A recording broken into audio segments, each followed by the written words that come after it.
Assalamualaikum warahmatullahi wabarakatuh. Perkenalkan, nama saya Nur Aliban, salah satu penyuluh agama Islam non-PNS Kecamatan Kuala, Kabupaten Nagan Raya, Provinsi Aceh. Saudaraku, marilah sama-sama kita bersalawat kepada Nabi Muhammad SAW. Allahumma sholli ala Sayyidina Muhammad wa ala ali Sayyidina Muhammad. Saudaraku, program pemerintah tentang literasi perlu didukung dan dikembangkan. Nah, apa itu literasi? Literasi adalah kemampuan membaca dan menulis. Literasi adalah kemampuan mengolah dan memahami informasi saat melakukan proses membaca dan menulis.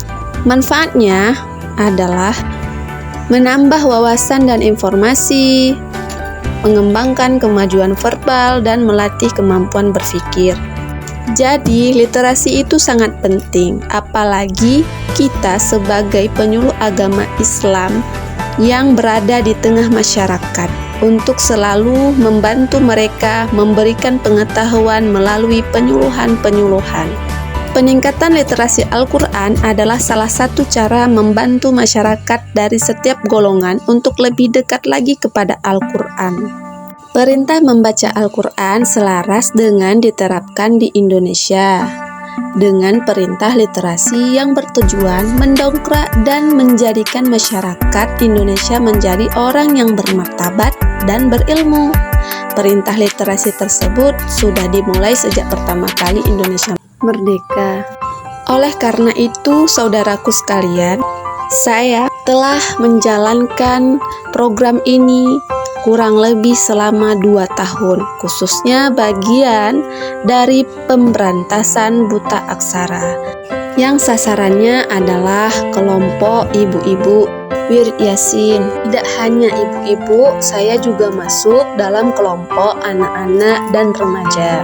Dengan kata lain, literasi ini bisa masuk ke dalam semua lapisan masyarakat. Karena tugas kita sebagai penyuluh adalah mengembangkan wawasan Al-Quran kepada setiap lapisan masyarakat. Untuk itu biasanya pertama-tama saya akan mengajarkan tentang makharijul huruf, karena banyak dari mereka tidak bisa membaca Al-Quran dengan baik dan benar. Makharijul huruf adalah tempat keluarnya huruf.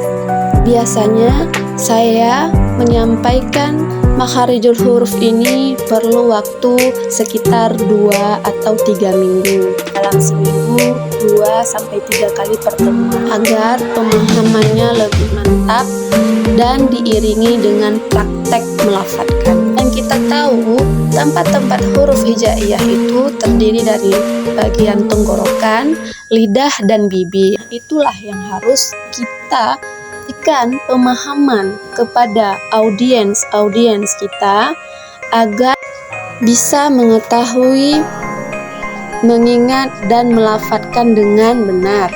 Dan alhamdulillah dengan cara ini audiens saya, baik dari kalangan anak-anak, remaja, ataupun ibu-ibu sekalian, lebih mudah memahami membaca Al-Quran.